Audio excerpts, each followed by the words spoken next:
지식에까지 새롭게 하심을 입은 자라는 제목으로 함께 말씀을 나누겠습니다. 원래 인간은 어떤 존재였느냐, 참 중요합니다. 그래야 문제 왔을 때 그 문제가 어떤 문제인지를 알 수 있고요, 문제에 따라서 해답이 달라지는 것입니다. 그래서 인생이 성도들을 보면 주로 세 가지를 잘 몰라서 결국 신앙생활에 실패합니다.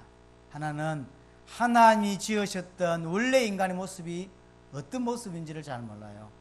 예수를 믿으면 다시 회복되었는데 회복된 삶을 살지 못하는 겁니다. 왜냐하면 원래를 잘 모르니까. 두 번째 뭘 모르냐면 인간의 문제를 잘 몰라요. 원래에서 인간이 어떻게 타락했는지를 내용을 잘 모른다니까요. 내용을 모르니까 결과적으로 이 심각성을 모르기 때문에 이 해답, 이 그리스도가 자기 가슴을 치는 정도의 비밀이 되지 않습니다. 그냥 종교인이죠. 주일날 교회 왔다 가는 종교인 정도의 수준 이상을 못 넘었습니다. 좀 마음이 괴로운 거 있을 때는 좀 더 달라붙다가 그것이 응답이 오거나 그것이 해결되면 또 느슨해질 수밖에 없는 그런 종교인이죠. 근본적으로 세 가지에 약해요. 30년, 50년을 교회 다니는데도 이 세 가지에 눈을 못 뜹니다. 하나님 은혜로 이 부분이 보여져야 합니다. 원래 인간. 우리가 원래 얼마나 축복이 회복되었는지, 원래 어떤 정도의 축복이었는지를, 그 말은 다시 예수를 그리스도를 믿음으로 그 부분이 회복되거든요. 그럼 내가 원래 지은 그 부분은 우리가 앞으로 살아야 될 내용이고 우리의 모습이어야 된다는 거죠. 이 부분을 모르니까요, 그냥 밥 먹고 사는 게 인생인 줄 알고 주일날 교회 한번 왔다 가는 게 그냥 신앙인 줄 알아요. 천만의 말씀. 그건 종교입니다. 내 인생 하나를 변화시키지 못하는 건 종교죠. 그렇게 전 세계가 바뀌어 있습니다. 하나님 우리를 내 자신뿐만 아니라 우리 지역뿐만 아니라 전 세계를 살리는 일에 사용하시고자 부르셨어요. 그런 의미에서 우리 교회는 중요한 교회입니다. 종교를 거부하고 생명 되신 주님 앞에서 생명을 가지고 생명으로 신앙생활 하기를 원하는 교회가 이 교회인 거예요. 지금 이 모습이 여러분들이 좀 나약할 수 있고 좀 엉망이 있을지 몰라도 하나님은 처음부터 그 계획을 가지고 부르셨다니까요. 지금의 모습에 안타까움이 있어야 되는 건 사실입니다. 그러나 나의 미래의 모습은 뭐야 되냐면 원래의 모습으로 바뀌는 거예요. 세상을 정복하고 세상을 살리고 하나님의 소원을 우리의 인생 걸음 속에서 나타내는 응답으로 되어지는, 단순히 밥 먹기 위해서 돈을 벌고 단순히 육신을 위해 사는 존재가 아니라 하나님의 계획을 우리 인생 앞에 걸음 앞에서 성취되는 걸 보며 살아갈, 그게 우리여야 한다는 거죠. 그것 때문에 우리 교회를 부르셨어요. 같다고 생각합니까? 일반 교회와 종교와 같다고 생각합니까? 저는 그렇게 느끼지 않습니다. 복음 받고 단 한 번도 지금까지 20여 년 동안 한 번도 그렇게 살아보지 않았습니다. 비록 교회가 작고 비록 남들이 볼 때 아무것도 아닌 것처럼 모습을 살고 가고 있지만 내용은 그렇지 않습니다. 하나님 우리에게 주신 복음은 그렇게 연약하지 않습니다. 하나님이 여러분들에게 주신 축복이 복음, 원래 인간이 어떤 것인지를 조금씩 눈 열려서 보게 되고 알게 되기를 소원합니다. 원래 우리는 어떤 존재였냐면 하나님의 형상이라 그랬어요. 그 말은 무슨 말이죠?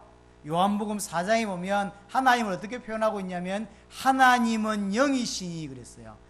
하나님은 영이시라요. 그런 말은 뭔 뜻이냐면 인간은 영적인 존재라는 거예요. 분명히 육신을 가지고 있습니다. 흙으로 만들어졌어요. 그러나 진짜 내용은 중요한 것은 영이에요. 영적인 것이에요. 영적인 것이 탈이 나면, 영적인 것이 문제 오면 행복하지가 않는 거예요.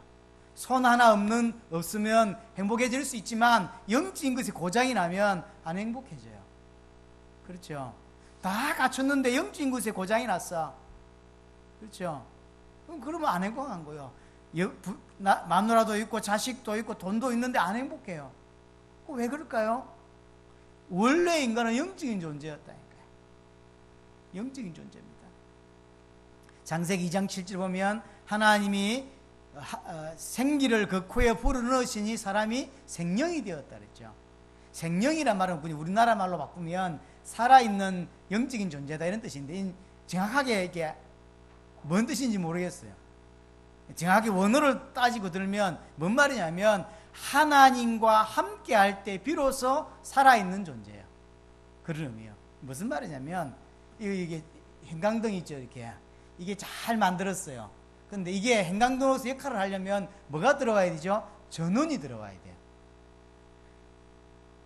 전기가 들어와야 여기 빛을 발해요. 전원이 끊기면, 단절이 되면 이거 자체로는 아무 소용이 없어요. 써먹을 데가 없는 거예요. 인간이 하나님의 형상이요, 왕적인 존재요, 어마어마한 축복을 받았다 할지라도 하나님과 함께 할 때만 그게 축복이고 그것이 복이라. 하나님과 단절되면 아무 소용이 없는 거예요. 아무리 좋은 휴대폰이라도 100만 원짜리 휴대폰 아니라 1억짜리 휴대폰이라도 전원이 단절돼 버리면 아무 쓸모 없는 거예요. 인간이 하나님의 형상이라니까 어마어마한 축복을 받은 자라. 그런데 단절이 돼 버리고 하나님을 떠나면 아무리 소용이 없어요. 형상도 소용이 없고 축복도 소용이 없고 의미가 없다니까요. 이해되시죠? 그렇게 인간이요. 하나님과 함께 할 때만 행복하고 하나님과 함께 할 때만 받은 축복이 되는 거예요. 인간은 어떤 존재냐? 하나님과 함께 해야 되는 존재예요. 그게 인간입니다. 하나님 밖에서는 행복도 어떤 것도 얻을 수 없고 행복해지지 않습니다. 창세기 1장에 보면 26절에 보면 하나님이 언론하시는 장면이 나옵니다. 우리가 우리의 형상을 따라 사람을 만들고 하죠. 하나님 무슨 언론이 필요합니까? 우리가 언론이 필요하죠. 교회를 어떻게 지으면 좋죠? 뭐 이런 언론이 필요하지. 하나님은 언론이 필요하지 않아요. 왜냐하면 전능하시니까, 또 전지하시니까 모르는 것이 없고 못할 일이 없죠. 그게 하나님이죠. 우리하고 같지 않습니다. 그런데 언론을 했다니까. 뭔 뜻일까요? 인간은 어떤 존재냐면 하나님의 특별한 계획을 가지고 있는 존재예요. 존재 자체가 계획이 있어요. 그게 인간입니다. 하나님의 소원, 하나님이 무슨 소원이 있겠어? 근데 하나님의 소원이 있대. 그 소원을 위해서 존재하는 게 우리래. 그게 인간입니다. 지금하고는 너무 다르지 않습니까? 원래 인간이 그래요. 시편 8편에 보면 하나님보다 조금 못하게 하시며, 그 인간 보고 하는 소리입니다. 인간이 어떤 존재냐? 하나님보다 조금 못하대. 그게 원래 인간이라니까. 지금 생각해 보세요. 하나님보다 조금 못하나요? 많이 못하지. 근데 원래 인간은 어떤 존재냐? 하나님보다 조금 못하게 하시고 존귀와 간을 씌우셨다. 왕으로 만들었다는 거예요. 하나님 앞에서는 분명히 피조물이요, 그러나 세상 앞에서는 왕이라니까. 하나님 같은 존재예요. 저 짐승과 세상 앞에서는 하나님 같은 존재가 우리라니까. 그게 원래 그렇게 만들어졌어요. 인간이 이 모든 축복을 유지하고 계속 누릴 수 있는 방법이 뭐냐면 언약입니다. 선악과를 만들어 놓고 그 언약을 순종하게 하고 그 언약을 인정하게 하는 거죠. 그게 언약입니다. 언약은 간단했습니다. 지키기 어려웠거나 굉장히 힘들거나 그럴 수 있는 게 아니었어요. 선악과는 나무를 하나 지정했어요. 따로 만든 게 아닙니다. 여러 나무들이 많이 있는데 그 중에 하나를 지정했다니까요.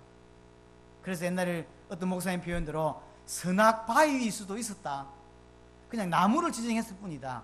선악과라고 하는 특별한 나무의 종이 있는 게 아닙니다.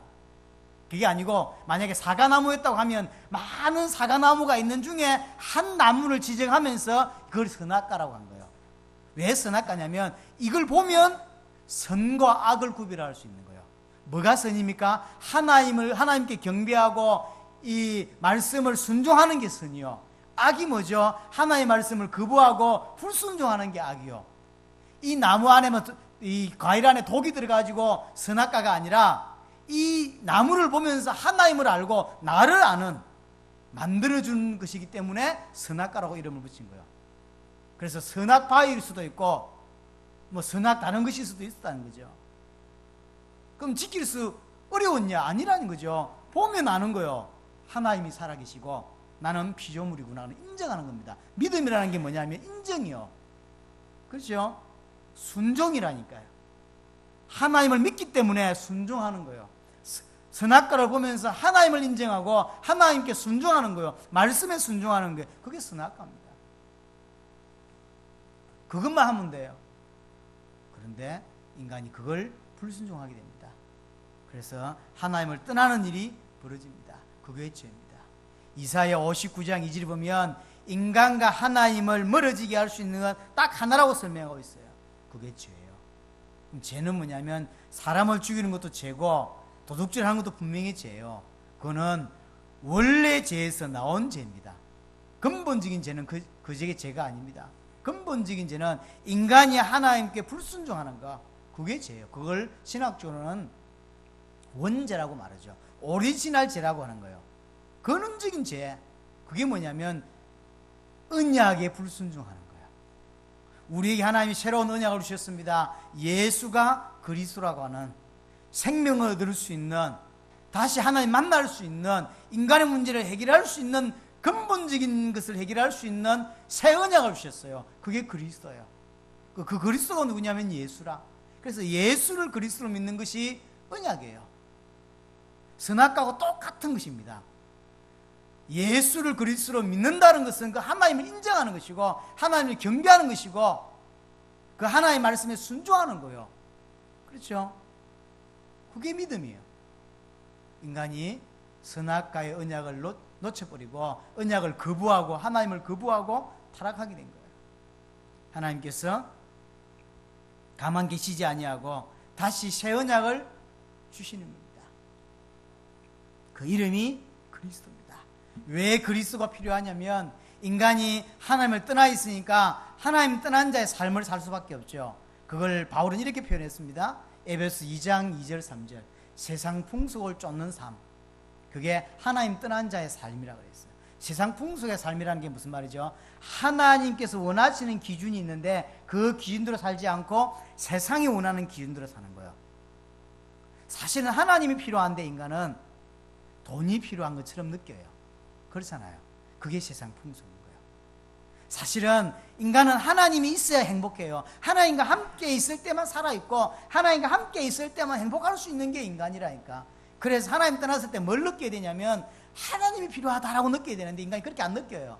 뭐가 필요하다고 느끼냐면 돈이 필요하다 이렇게 느껴요. 내가 성공하려면 이뻐야 된다 이렇게 느끼는 거예요. 다르게 느낀다는 거죠. 세상이 원하는 걸 갖추려고 해요. 좋은 대학을 가려고 하고 이뻐지려고 노력하고 이렇게 하는 거예요. 그게 세상 기준이라. 근데 근본적으로는 이게 필요하냐면 아니요. 하나님이 없어서 불행한 건데 그걸 못 느낀다니까. 왜냐하면 하나님 우리가 영이 죽어놓으니까 하나님과 단절되어 있어요. 그러니까 하나님을 몰라요. 알아도 지식이지 하나님을 알 수가 없어. 그러니까 당연히 세상적인 부분에 눈이 열릴 수밖에 없는 거예요. 그게 있으면 된다고 생각하는 거예요. 어떤 면에 그것을 위해서 교회를 찾는 거예요. 그러면 그게 찾아지냐 이 말이에요. 아닙니다. 그게 세상적인 삶이에요. 그게 세상 풍속이라. 그래서 그걸 조금 더 구체적으로 바울은 뭐라고 표현하냐면 육체와 마음에 원하는 것을 하여. 이게 불신자의 삶입니다. 이게 하나님 떠난 자의 삶이에요. 지가 살고 싶은 대로 사는 사람 있죠. 그게 불신자예요. 예수 믿는 사람은 그렇게 안 삽니다. 불편해도 어려워도 난 하기 싫어도 주님을 위하여 주의 영광을 위한 것이라면 감사한다니까요. 하나님의 생명이 내게 다시 회복되었거든. 창세기 1장이 회복되었거든. 그래서 불편해. 그래서 감사하는 거예요. 제가 처음에 중남미 갈 때 제가 비행기를 많이 안 타고 다녀봤잖아요. 비행기를 한 번에 탈 때 한 20시간씩 타고요. 이러니까 이야 좋더라고. 불편해도. 근데 한 두세 번 갔다 오니까요. 제일 힘든 게 비행기라. 먼 비행기는 고속버스보다 훨씬 좁게 만들어가지고 너무 힘들어. 가끔씩 비행기가 툭툭 떨어지기도 합니다. 아스팔트라 확 흔들기도 하고요. 내일도 죽겠다 이런 생각 들고. 지금 제일 걱정이 비행기 또 어떻게 타지? 이런 생각이 들어요. 여기서 12시간 샌프란시스코에서 다시 휴스턴으로, 휴스턴에서 다시 베네수엘라로, 또 사해가고 베네수엘라에서 파나마로, 파나마에서 아르헨티나에서 칠레로, 칠레에서 다시 어디로 가더라? 또 위로 올라오겠죠. 미국으로 들어가야 되겠죠. 미국에서 나중에 워싱턴에서 다시 뉴욕으로, 워싱턴으로, 휴스턴에서 워싱턴으로, 한국으로 들어오거든요. 또 일본 거쳐서 들어와요. 이번도 대충 계산해 보니까 비행기를 12번인가 타요. 시간도 따지니까 엄청나. 마일리지라도 많이 쌓이면 참겠는데 너무 싼 비행기라 마일리지도 안 쌓여요. 미국 가면 갔다 오면 마일리지가 몇천 전씩 쌓인단 말이에요. 대한항공을 타고 가면. 근데 너무 싼 걸 끊었어요. 그래가지고 마일리지도 없어. 지금 제가 비행기를 얼마나 많이 탔습니까? 지금까지 다 탔는데 제주도 한번 갔다 올 정도밖에 마일리지, 그리고 그게라도 감사하더라고. 내가 혼자 제대로도 한번 갔다 와야지 이러면서. 불필요하다니까요. 힘들어요. 제가 가면 여러분들도 또 헌금해야죠. 목사가 없으니 6주 동안 목사가 없으니 여러분들이 교회 또 인도해야지. 이게 쉽지가 않아요. 어려운데, 사는 것도 어려운데 교회 와서 또 헌신할 거 많지, 헌금할 거 많지, 목사 없지. 혹 그럴 때 세진제가 왔다, 오지도 않을 거지만 왔다, 그럼 또 갈 것 같지. 복잡한 게 많아요. 그럼에도 불구하고 여러분도 힘들고 나도 사실은 힘들어요. 그럼에도 불구하고 해야 된다니까. 왜 그러냐면 진짜로 예수를 그래서 믿고 나면 주를 위해 살고 싶어요. 불편한 게 너무 많은데 어떤 면에서 불편한 속으로 자꾸 들어간다니까. 그게 세상을 살리는 거이고 그게 하나님의 뜻을 위한 거리니까. 누가 주일날 조금 더 안 자고 싶겠어요. 그러나 불편한지 알지만 주의 영광을 위해 생각하니까 감사한 거지. 그렇죠. 예수 믿는 건 내 마음대로 사는 인생이 아닙니다. 내 마음대로 사는 인생은 끝이 났어요. 모든 문제를 해결하신 주께서 나와 함께 하시는 인생이 우리 인생이 된 거예요. 그래서 불신자를 한마디로 표현하면 뭐라고 표현하고 있냐면 육체와 마음에 원하는 것을 하여. 이게 불신자입니다. 지 마음대로 살고 싶은 거. 그게 사단에게 장악되어 있기 때문에 가능한 일이에요. 이걸 보고 바울은 옛사람이라고 그랬어요. 옛사람. 그래서 이런 사람들은 땅의 것을 생각하고 세상적인 걸 생각하고 육신적인 걸 늘 생각해요. 어떻게 하면 주를 위해 살까? 이렇게 생각 안 한다니까요. 이 사람들은 오직 육신적인 거예요. 오직. 젊은 청년들은 자꾸 여자만 생각해. 하루 종일 여자만 생각. 이제 좀 성공해야 되겠다 싶은 사람들은 계속 돈 생각만 하는 거예요. 어떻게 하면 돈을 벌 수 있지? 어떻게 하면 성공할 수 있을까? 이 생각만 계속 하는 거예요. 그렇겠죠. 장사하는 사람들은요, 그것만 생각하겠죠. 똑같은 것입니다. 이런 모든 것들을 두고 옛사람이라 그랬어요. 가만 놔두면 이런 세상 풍속을 따라서 육신적인 것을 위해서 인생을 사는 인생이 돼버립니다. 그래서 하나님께서 우리에게 그리스도를 보내주셔서 십자가와 부활로 인간의 가장 근본적인 사단과 죄와 하나님의 단절되었던, 하나님을 떠났던 이 문제를 십자가와 부활로 끝낸 거예요. 십자가와 부활이 그리 어마어마한 겁니다. 그렇죠? 십자가와 부활이 진짜로 믿어지는 사람 인생은 바뀔 수밖에 없고 나라가 바뀔 수밖에 없는 거예요. 십자가와 부활은 사단과 죄와 하나님 단절된 문제를 단번에 영원히 끝낼 수 있는 어마어마한 하나님의 능력이다. 그게 하나님의 능력입니다. 그래서 다 끝내신 거예요. 이분이 누구냐? 예수입니다. 그래서 우리는 예수를 그리스도로 믿는 겁니다. 그럼 예수를 그리스도로 믿으면 어떻게 됩니까? 영생을 얻는다고 되어 있어요. 요한복음 1장 12절에는 하나님의 자녀가 되는 거예요. 더 중요한 게 뭐죠? 이제 다시금 하나님과 함께 하게 된 거예요. 그게 우리입니다. 이것을 보고 오늘 10절에는 뭐라고 표현했죠? 새 사람이라 그랬어요. 예수를 그리스도로 믿는 사람을 보고 새 사람을 입은 자라. 이 사람은 어떤 사람입니까? 1절에 상세하게 설명합니다. 그러므로 너희가 그리스도와 함께 다시 살리심을 받았으면, 다시 살리심을 받은 존재, 원래 죽었다가 이제 예수 그리스도로 말미암아 예수 생명으로 말미암아 생명을 얻은 다시 살아난 존재가 우리입니다. 이 사람들은 어떻게 삽니까? 위의 것을 찾으며 위의 것을 생각하는 존재입니다. 이절에도 위의 것을 생각하고 그랬습니다. 이런 사람들은 위의 것을 찾고 위의 것을 생각하는 존재, 땅의 것, 세상적인 것, 육신적인 것을 위해 사는 존재가 아닙니다. 이제 그렇죠. 하나님 모를 때, 불신자로 있을 때 땅의 것, 육신적인 것, 세상적인 걸 늘 생각했지. 이제 신분이 바뀌고 나니까, 예수를 그리스도로 믿고 나니까 위의 것을 찾고 위의 것을 생각하는 존재가 되었어요. 그러면서 3절에 보세요. 이는 너희가 죽었다고 그래요. 뭐가 죽은 겁니까? 그럼 내가 그냥 죽은 데 사는 겁니까? 그 말이 아닙니다. 갈라디아서 2장 20절을 바로 내가 날마다 죽는다 그랬는데 이 설명을 틀리게 하시는 분들이 많이 있습니다. 우리는 여러 가지 어려움이 있을 때 죽었다 괜찮다 이 말이 아니거든요. 뭐에 대해 죽었냐 말이에요. 바울은 뭐에 대해 자꾸 날마다 죽는다고 말하냐면 세상에 대해서 죽은 거예요. 육신에 대하여 죽었고, 그렇죠, 땅의 것에 대하여 죽었어요. 옛날에는 돈 벌기 위해서 인생을 걸었다면 그게 죽은 거예요. 이제 돈 벌기 위해 사는 인생이 아니라 이 말이에요. 왜냐하면 죽어버렸다니까요. 옛날에는 땅의 육신적인 것이 나의 모든 목표였어요. 성공이라든지 육신적인 행복이라든지 육신적인 모든 것이 나의 모든 것이었어요.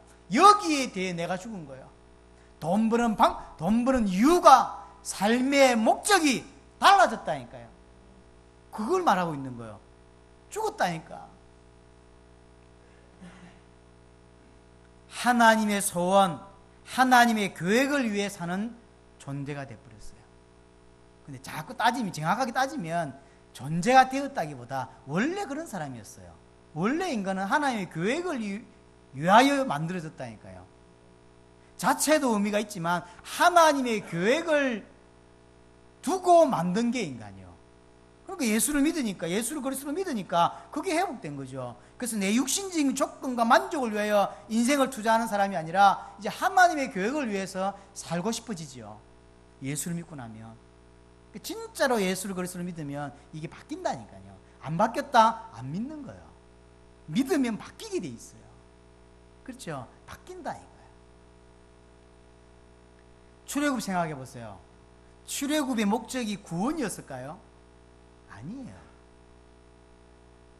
아니라니까요. 그러면 구원시켜놓고 다 죽였어야지. 아닙니다. 원래 출애굽의 목적은 가나안 정복이었다니까요. 하나님의 나라가 임하도록 하는 그리스도가 오셔야 된단 말이에요. 약속하신 그리스도가. 근데 그리스도가 어디에 오실 거냐면 가나안 땅에 오시기로 돼 있어요. 근데 이 사람들이 지금 어디에 살고 있죠? 애굽에 살고 있는 거예요. 나와야 돼요. 그렇죠? 우리를 왜 부르셨냐? 그리스도가 다시 오신다 약속하셨어요. 그게 재림입니다. 오셔야 된다니까. 그럼 오시는 조건이 뭐냐면 마태복음 24장 14절이요. 그래서 이 성도를 통하여 그 그리스도 오심을 준비케 하는 게 그게 성도의 삶이요. 구약에서는 오실 그리스도를 준비하기 위해서 가나안을 정복하고, 신약부터 지금까지의 성도는 다시 오실 그리스도를 준비하는 삶, 똑같은 거니까. 믿음도 같고 삶도 같아요. 구약이나 신약이나 내용이 바뀌지 않습니다. 다 차이가 있다면 그리스도의 초림이냐 재림이냐의 차이뿐이에요. 우리의 삶은, 구약은 오실 메시아를 기다리고 그 메시아가 오시도록 가나안을 정복하는 거예요. 그게 살고 있어야 그 땅에 그 씨로 그리스도가 오실 거 아닙니까? 그래야 그리스도가 오신다고. 지금도 마찬가지예요. 그리스도가 다시 오시기를 원하세요. 그럼 오시려면 세계복음화가 돼야 돼요. 세계복음화 돼야 주님이 다시 오신다니까요. 그게 우리의 삶이라, 그게 성도의 삶이라니까요. 그리고 출애굽의 목적은요, 구원이 아닙니다. 당연히 구원은 그것 때문에 주어지는 거죠. 예수를 그리스도로 믿으면, 요한복음 20장 31절에 예수를 그리스도로 믿으면 영생을 얻는다고 되어 있어요. 영생은 따라오는 겁니다. 뭐만 하면 되냐면 예수를 그리스도로 믿으면 돼요. 영생은 따라오는 거예요. 구원은 따라오는 겁니다. 그렇죠? 이런 사람들은 땅에 있는 지체를 죽이라고 오늘 5절에 말합니다. 5절에 그러므로 땅에 있는 지체를 죽이라. 곧 음란과 부정과 사욕과 쭉 설명됐습니다. 땅에 있는 지체를 죽이라. 왜? 우리는 바뀌었으니까. 그렇죠? 우리는 옛날 에베소 2장 2절 3절의 사람이 아니라 이 말이에요. 마귀가 주인되어 있고 마귀의 자녀로 살던 삶이 아니에요. 바뀌었어요. 그러니까 땅에 있는 지체를 죽이라. 이미 죽은 존재예요. 이미 죽은 존재라. 땅에 있는 것, 육신적인 것은 하나님 모를 때, 복음 모를 때의 우리의 삶이었습니다. 에베소 2장 2절에 말한 대로 육체의 욕심을 따라 지내며 육체의 마음에 원하는 것을 하여, 이게 옛날이었는데 이제는 아니라는 거예요. 새 사람이 됐어요. 자기를 위해 사는 자가 없고 자기를 위해 죽는 자도 없는, 로마서 14장 7절 9절에 보면 바울이 말합니다. 우리 중에 자기를 위해 사는 자가 없고 자기를 위해 죽는 자도 없다. 이게 예수 믿는 사람이에요. 죽어도 주를 위해 죽고 살아도 주를 위해 산다. 고린도서 10장 31절에 먹든지 마시든지 무엇을 하든지 주의 영광을 위해서 사는 거야. 그렇죠? 그게 우리의 인생이에요. 달라졌다. 이걸 보고 새 사람이라 그래요. 조금 더 정확한 표현으로 고린도후서 5장 15절에 모든 사람을 위하여 죽으심은 다시는 그들 자신을 위하여 살지 않고 오직 십자가에서 죽으시고 부활하신 그분을 위하여 살게 하려 하심이라. 왜 주님이 우리를 위해 십자가 지시냐, 그 설명을 하고 있는 거예요. 다시는 이제 자기 육신을 위해 살지 않도록. 육신을 위해 사는 자는 어떤 사람이죠? 불신자입니다. 하나님 모르는 사람이에요. 여러분 속에 그럼에도 불구하고 자꾸 이런 게 올라온다고요. 복음이 약하면, 은혜를 못 받으면 그 육신적인, 왜냐하면 육신을 가지고 있다 보니까 육신 것이 올라와요. 여러분들께서 은혜를 놓치지 말아야 되고 말씀을 사실 놓치지 말아야 돼요. 자신도 모르게 이런 게 자꾸 땅의 끝들이 올라온다니까요. 다 끝났는데 안 끝났다고 자꾸 사단이 말하는 거예요. 안 끝났다. 더 치유받아라. 더 응답받아라. 더 훈련받아라. 뭐 더 갖춰라. 네가 그 모양 그거 가지고 어떻게 세계복음을 할 수 있겠냐. 그게 사단의 목소리입니다. 주님은 다 이루셨다고 말하고 있어요. 상처 있는 그 가지고 주께 영광을 돌리고, 모자란 그 삶 가지고 주의 영광을 위해 살고, 그렇죠? 부르신 그 모양 그대로, 부르심의 그 목적 그대로 사는 것이지, 치유받아가지고 세계복음하고 응답받아가지고 세계복음하는 게 아니라니까요. 그 생각이 틀렸어요. 모자라지만 모자란 대로 세계복음하고 잘난 사람 잘난 대로 세계복음하는 거예요. 왜냐하면 그렇게 만드시고 그렇게 부르시기 때문에. 그걸 혹시나 못 알아들었는지, 아니면 골로새 교회 사람들이 이 부분이 많았었는지 알 수 없지만 바울은 좀 구체적인 걸 설명하고 있지 않습니까? 땅에 있는 것, 곧 음란과 부정과 사욕과 악한 정욕과 탐심. 탐심은 곧 우상숭배다. 근데 한국 번역은 이렇게 되어 있는데 영어 번역을 자세히 보세요. 영어 번역을 보면 탐심만 우상숭배라고 되어 있지 않아요. 앞에 있는 음란, 부정, 사욕, 악한 정욕, 탐심, 이 모든 것은 다 우상숭배라고 되어 있어요. 탐심만 우상숭배가 아닙니다. 우상숭배가 뭔데요?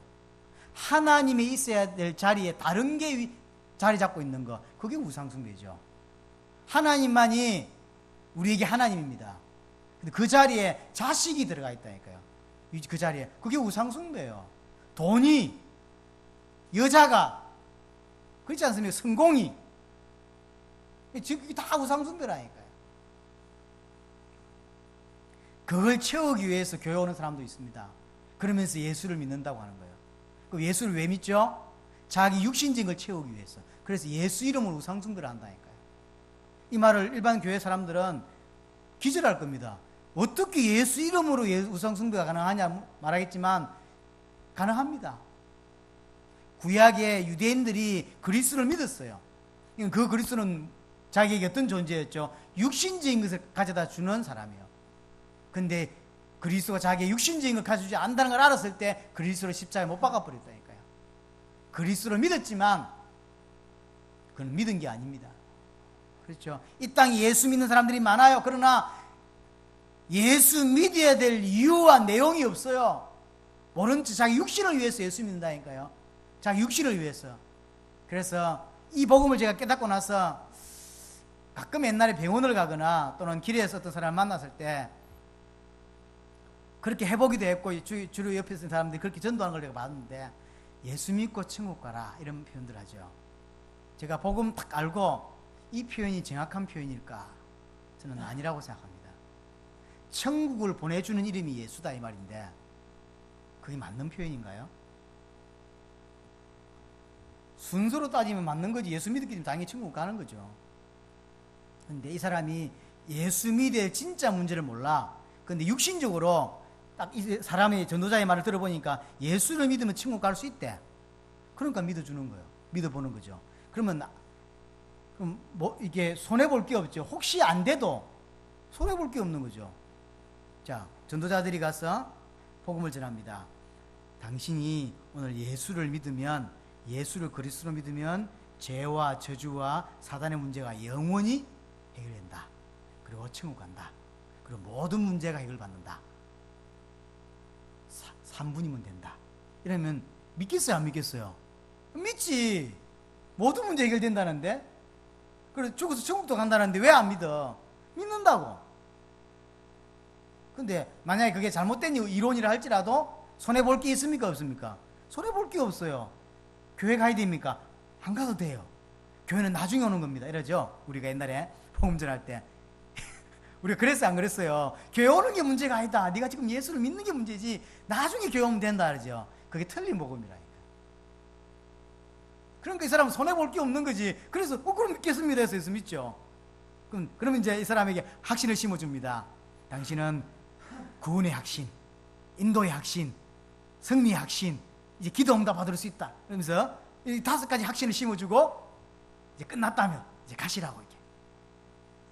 집에 와서 가만히 살아보는데 안 끝난 것 같거든. 그러면 에이 뭐 잘못됐네 이러고 끝나는 거죠. 그 사람 예수 믿었나요 진짜? 예수 믿었을까요? 안 믿었다니까요. 우리한테 복음 받은 사람 중에 그렇게 믿은 사람이 많아요. 다 가짜입니다. 그렇죠. 교회도 오기 싫어요. 예배도 하기 싫어요. 그게 예수 믿는 거예요? 틀렸다니까요. 이런 모든 것들은 옛사람, 구원받기 전의 삶이에요. 이런 사람이 뭐가 임한다고요? 하나님의 진노가 임한다. 안 믿으니까. 예수를 그리스도를 안 믿기 때문에 당연히 이 땅에서 고통당하고 죽어서 지옥 가는 진노, 하나님의 진노가 있을 수밖에 없는 거예요. 8절에 보니까 땅의 것을 버리라 그랬어요. 왜? 우리는 이게 이제 죽었기 때문에 이게 부끄러운 거예요. 분함, 노여움, 악의와 비방 뭐 이런 거 다 부끄러운 거라. 할 이유가 없어. 그렇죠. 우리는 세계복음화 때문에 사는 것이지 이런 거 할 이유가 없는 거예요. 이게 다 땅의 것이라 이거 하지 말라는 거지. 9절에 뭐라고 표현합니까? 옛사람과 그 행위를 벗어버리라.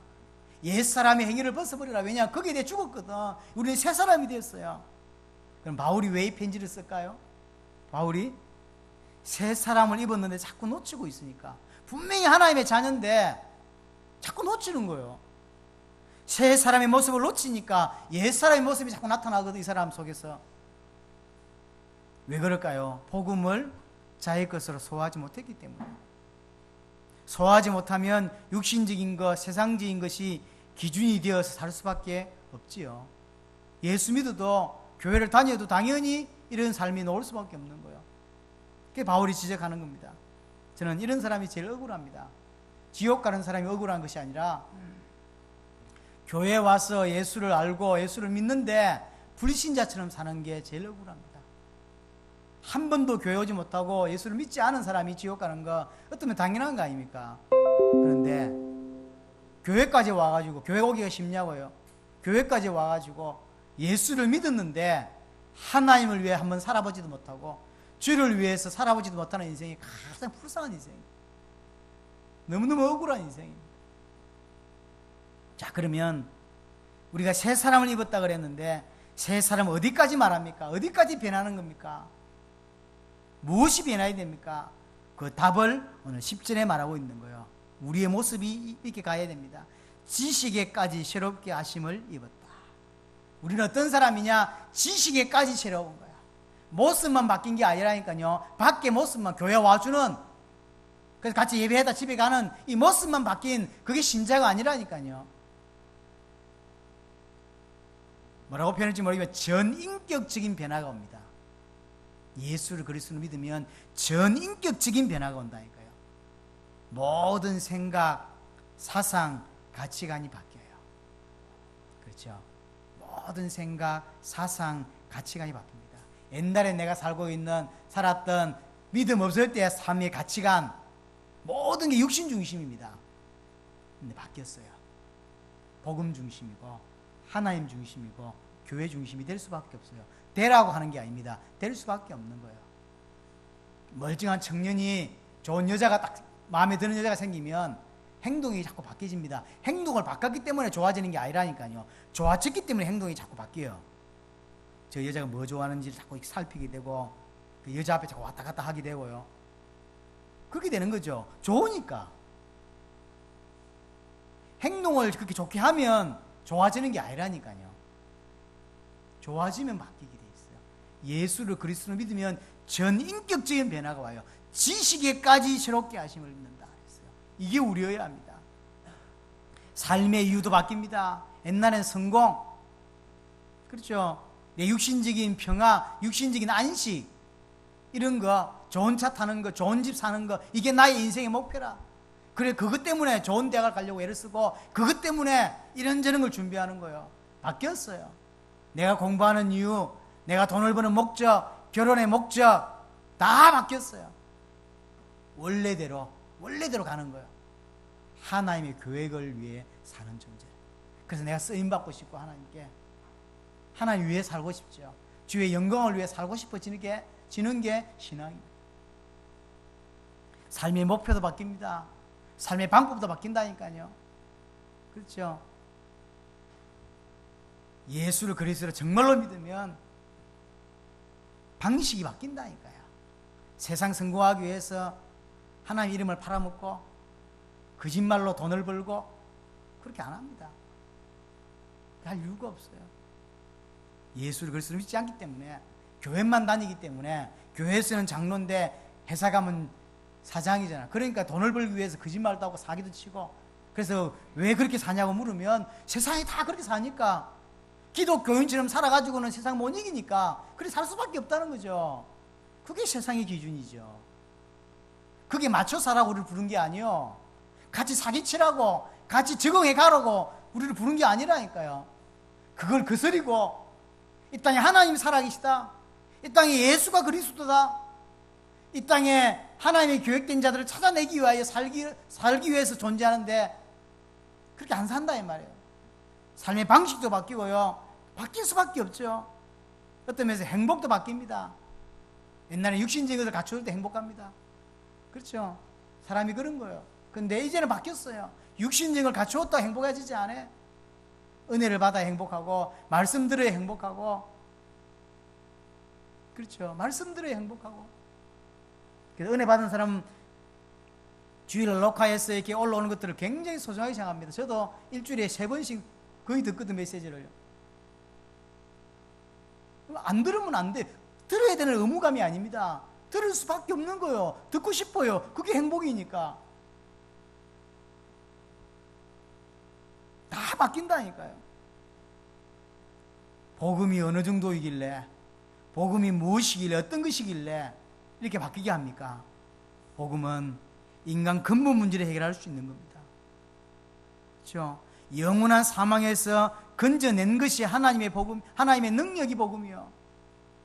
사망의 세력을 붙잡고 있는 사단을 이기게 할 수 있는 하나님의 능력이 복음이고, 그 사단이 왕노릇하는 세상에서 우리를 해방시킨 그 하나님의 능력이 복음이고, 영원한 저주와 죄를 해결하신 하나님의 능력이 복음이요.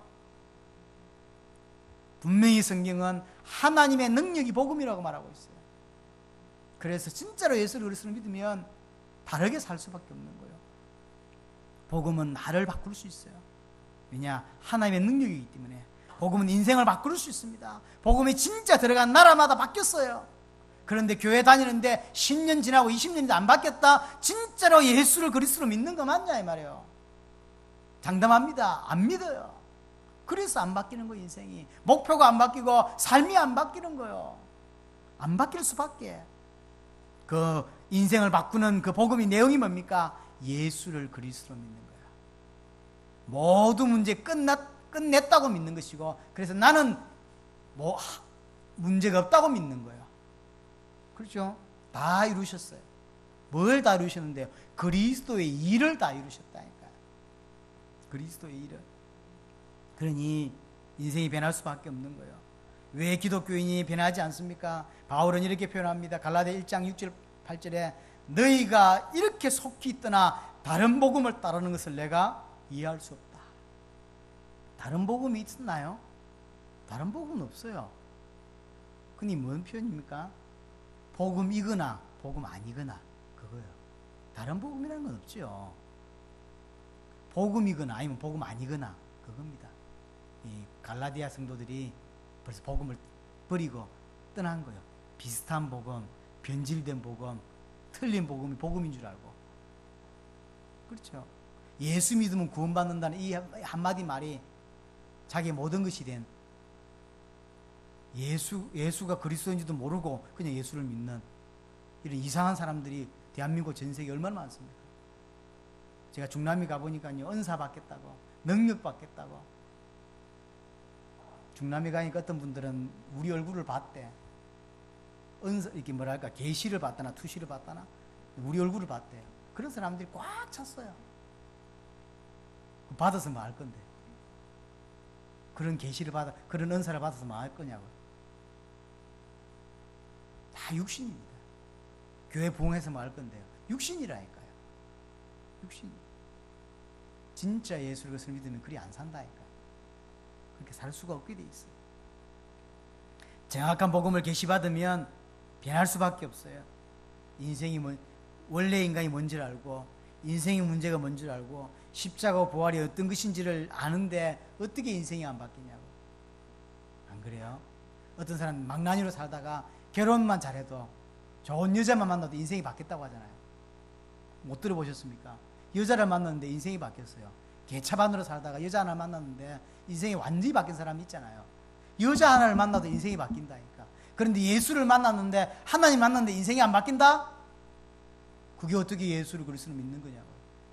이 말은 바뀌려고 노력하라는 이야기를 하고 있는 게 아닙니다. 정말로 예수를 믿으면 자연스럽게 나올 수밖에 없다는 거예요. 어디까지 나와야 되냐면 지식에까지 새롭게 하심을 입어라 이 말이에요. 그게 우리입니다. 근데 왜 그렇게 가던 사람들이 못 가냐면, 언약을 놓치니까, 복음을 자꾸 놓치니까 자신도 모르게 돌아갔다는 거죠. 골로새교회 성도들이. 그게 바울이 쓰는 겁니다. 우리는 어떤 사람이냐? 지식에까지 새롭게 하심을 입은 자입니다. 예수께서 그리스도가 되셔서 모든 문제 해결하셨다. 그래서 모든 것이 새로워졌다니까 우리가요. 이렇게 생각해 보세요. 감옥에 있었어. 이제 해방된 거요. 환경이 완전히 달라졌죠. 그게 우리라 이 말이에요. 감옥에 있을 때 생각과 마음 자세와 중심하고 밖에 나왔을 때 삶의 자세와 모든 게 다 달라지죠. 똑같은 거죠. 사단 안에 있을 때 우리가 예수 그리스도 이름으로 빠져나와서 이제는 하나님 안에 있잖아요. 그건 삶이 다 달라질 수밖에 없는 거죠. 그게 구원받은 거지. 그래서 주의 약속을 위하여, 주님이 하나님의 계획을 위하여 사는 존재, 살 수밖에 없는 존재, 그것이 우리입니다. 지식에까지 새롭게 하심을 입는 이 은혜가 여러분들에게 잔잔하게 깊이 여러분들에게 스며들 수 있기를 바라고, 평생에 여러분의 것이 되는 귀한 은혜가 있기를 바랍니다. 동성으로 우리 기도하겠습니다. 살아계신 하나님 아버지 감사합니다. 오늘도 복음을